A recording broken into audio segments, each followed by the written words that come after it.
नमस्कार, आप देख रहे हैं एसबीटी लोकल न्यूज। पेश है 13 मार्च बुधवार शाम 4:15 बजे श्रीगंगानगर हनुमानगढ़ जिले की बड़ी खबरें।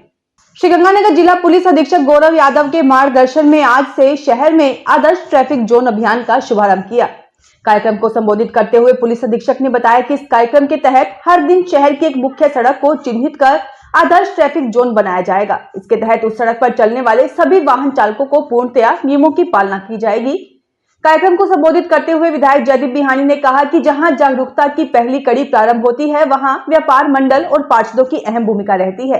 किसी शहर की सुंदरता सुसज्जित यातायात व्यवस्था से भी जुड़ी होती है। सुसंगठित यातायात व्यवस्था उस शहर की बढ़िया रेटिंग में अपना अहम रोल अदा करती है। विधायक ने कहा कि आप स्कूल प्रशासन को पाबंद करें कि जो भी विद्यार्थी स्कूल में दोपहिया वाहन लेकर आए बिना हेलमेट पहने नहीं आए। अगर वे ऐसा करे तो उनका वाहन जब्त कर लिया जाए। जाली निकालकर पटाखे बजाने वाले वाहनों पर सख्त कार्रवाई की जाए। श्रीगंगानगर इलाके में बुधवार सुबह सूर्य निकलने के बाद मौसम ने अचानक पलटा मारा और बादल छा गए। इसके कुछ मिनटों बाद ही बूंदाबांदी शुरू हो गई, जो रुक रुक कर जारी रही।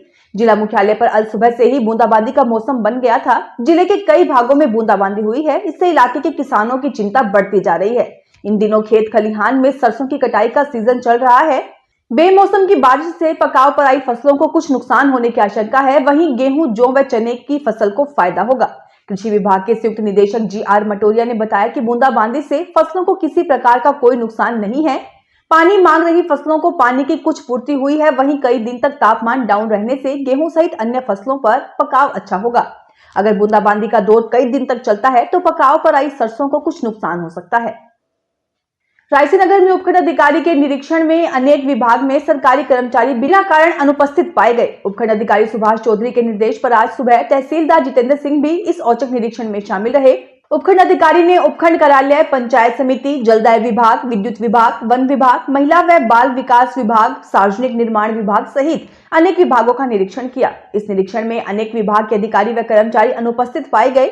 हाजिर रजिस्टर में कर्मचारियों की उपस्थिति नहीं पाई गई। श्रीगंगानगर में रेगुलेशन उप समिति की बैठक बुधवार को सिंचाई विभाग के विश्राम गृह स्थित सभा कक्ष में हुई। इस मौके पर सबसे पहले सदस्यों को नहरों का वरीयता क्रम और रनिंग दिनों का चार्ट वितरित किया गया। बैठक में नहरबंदी के दौरान नहरों की साफ सफाई करवाने पर चर्चा की गई। सभी नहरों के अध्यक्षों से कहा गया कि वे अपनी अपनी नहर की सफाई करवाएं, जिससे टेल के किसानों को उनके हिस्से का पूरा पानी मिल सके। इसके अलावा निर्णय लिया गया कि सभी नहरें पानी की उपलब्धता और वरीयता के अनुसार चलाई जाएंगी।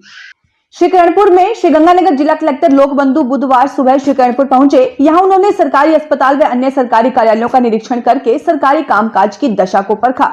जिला कलेक्टर ने सामुदायिक स्वास्थ्य केंद्र के निरीक्षण के दौरान अस्पताल में सफाई व्यवस्था खराब देखकर अस्पताल प्रबंधन को स्थिति सुधारने के निर्देश दिए। चिकित्सालय में कुछ दवाइयों के खत्म होने पर तुरंत इंतजाम करने के निर्देश दिए।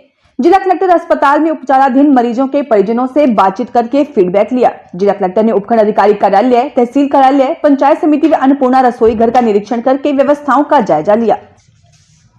सूरतगढ़ सदर पुलिस थाना क्षेत्र के गांव रामसरा जाखड़ान में रहने वाले ई मित्र संचालक के बैंक खातों में 3 करोड़ रुपए से अधिक का लेन देन किया गया। खाता संचालक को इस बारे में जानकारी मिलने पर कोर्ट में इस्तगासा दायर करके अपने ही 2 परिचित युवकों के खिलाफ मुकदमा दर्ज करवाया। पुलिस के अनुसार पीड़ित राय साहब ने इस्तगासे में बताया कि वह पूर्व में ई मित्रा केंद्र चलाता था। पीएनबी में ई मित्र के नाम से बैंक खाता है। स्वयं के नाम से आईसीआईसीआई बैंक शाखा भगवान सर में खाता था। कोटक महिंद्रा बैंक में नौकरी लगने पर उसने ई मित्र का काम छोड़ दिया था।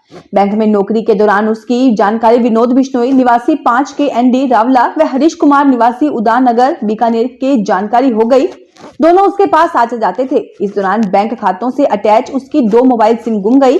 इसके बाद उसने दूसरी सिम निकलवा ली। उसे पीएनबी से जानकारी मिली कि उसके बैंक खाते से जनवरी 2024 में अज्ञात व्यक्ति ने 2,61,96,736 रुपए का लेन देन किया है।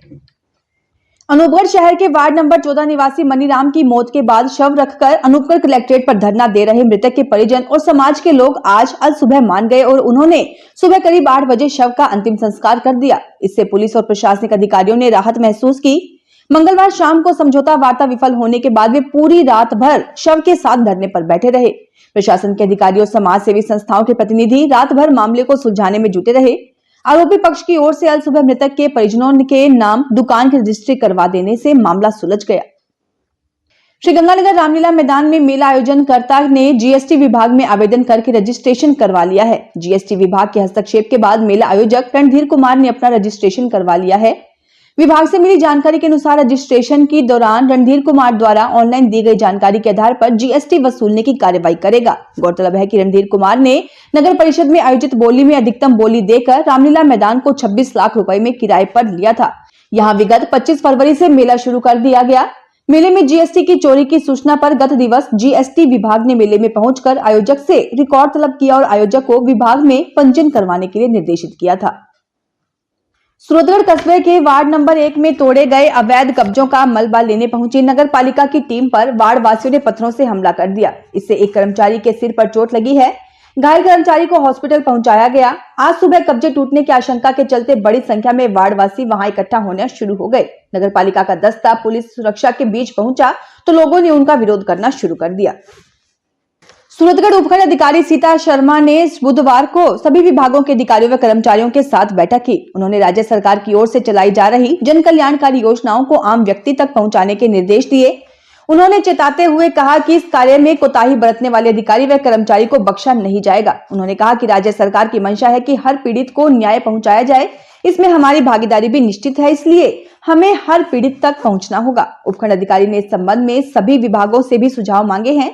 बैठक में जलदाय, विद्युत, राजस्व, पुलिस व आबकारी विभाग से जुड़े अधिकारियों ने भाग लिया। हनुमानगढ़ की नौहर पुलिस ने पटाखे बजाने वाले बुलेट बाइक पर कार्रवाई के लिए 2 दिन तक अभियान चलाया। इस दौरान आधा दर्जन बाइक पकड़कर मॉडिफाइड साइलेंसर हटवा दिए। पुलिस ने बाइकों के चालान भी काटे। थाना प्रभारी ईश्वरानंद ने बताया कि बाइक के साइलेंसर मॉडिफाइड करवाने पर बाइक मालिक व मैकेनिक के खिलाफ कानूनी कार्रवाई की जाएगी। श्रीगंगानगर के शिवाजी नगर प्रथम एसएसबी रोड चक 3 छोटी स्थित श्री राधा वल्लभ धाम मंदिर राधा की हवेली में फुलेरा दूज के उपलक्ष्य में राधा कृष्ण का विवाह उत्सव धूमधाम से मनाया गया।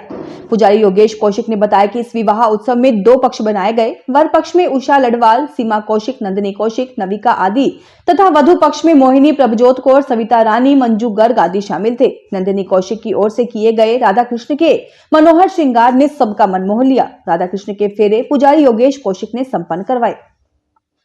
श्रीगंगानगर में इस वर्ष भी श्री श्याम परिवार मंडल श्रीगंगानगर की ओर से होली महोत्सव 25 मार्च को सुबह 8:15 बजे श्री संकट मोचन हनुमान मंदिर चहल चौक पर बड़ी धूमधाम से मनाया जाएगा। इस कार्यक्रम में बाबा श्याम का सतरंगी श्रृंगार किया जाएगा। गुलाल, केसर, इत्र और फूलों से बाबा से होली खेली जाएगी। बाबा को तरह तरह के भोग लगाकर श्रद्धालुओं को बांटे जाएंगे। मंडल सदस्य धीरज जैन, सोनू, रोहित शेरेवाला, अमित जैन, हिमांशु अग्रवाल बाबा श्याम को भजनों से रिझाएंगे। अखिल भारतीय गांधर्व महाविद्यालय मंडल मुंबई की ओर से आयोजित संगीत परीक्षा में श्रीगंगानगर के जवाहर नगर स्थित महाराजा अग्रसेन विद्या मंदिर सीनियर सेकेंडरी स्कूल का परिणाम उत्कृष्ट रहा है।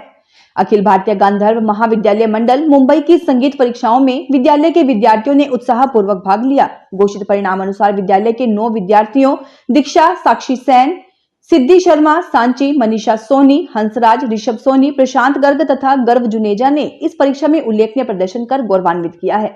इसी प्रकार विद्यालय में होने वाली पाठ्य सहगामी गतिविधियों के अंतर्गत आयोजित एसएफओ ओलंपियाड परीक्षा में विद्यालय के 53 विद्यार्थियों ने भाग लिया।